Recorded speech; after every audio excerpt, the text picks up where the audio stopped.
Hi everybody, I'm Bill Whittle and this is the Firewall.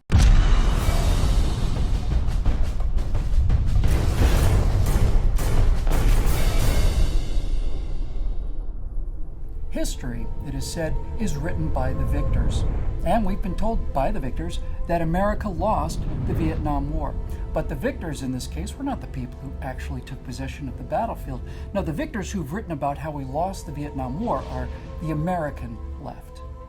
But if you dig deep enough, and it turns out you don't have to dig very deep at all, you will discover that America did not lose the Vietnam War. America won the Vietnam War. What America lost was the Vietnam peace. How simple is this to prove? Well, as with the invasion of Korea and Berlin and Hungary and Czechoslovakia and Poland and Nicaragua and Cuba and Grenada and El Salvador, the Vietnam War was started by the left. Communists in North Vietnam invaded the free people of South Vietnam. Now, you can say the South Vietnamese government was corrupt, but that doesn't mean the South Vietnamese people didn't deserve to be free. Our government's become largely corrupt, and we deserve to be free. All people deserve to be free. This is the idea that the left must destroy.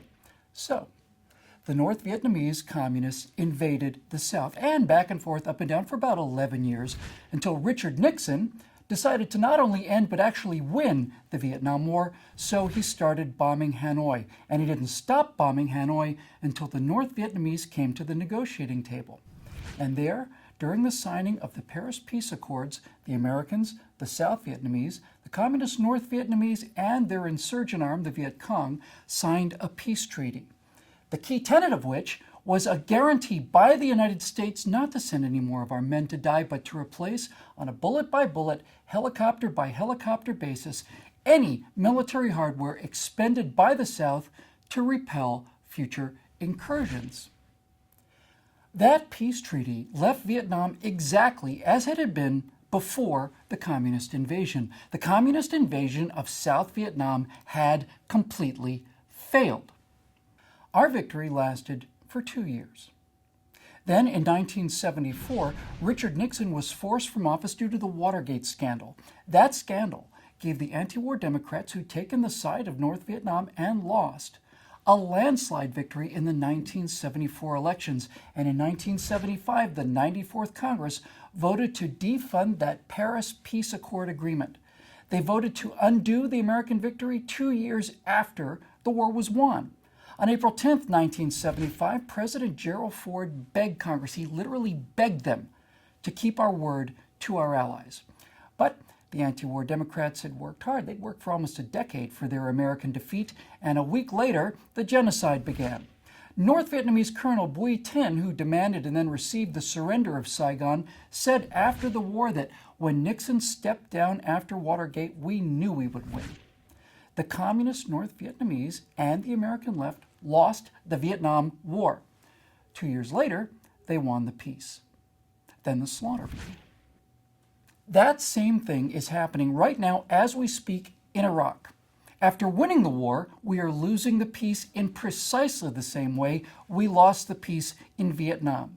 Whipped and defeated, the enemy lays low for a while, for years sometimes, then small nibbles around the edges, then larger bites. And when America stands paralyzed, not just in Iraq, but in Libya, and Syria, and Iran, and Korea, and the Crimea, well, then they move, and they move fast, because they know the left is holding the cards, and the left is the cavalry that they don't have.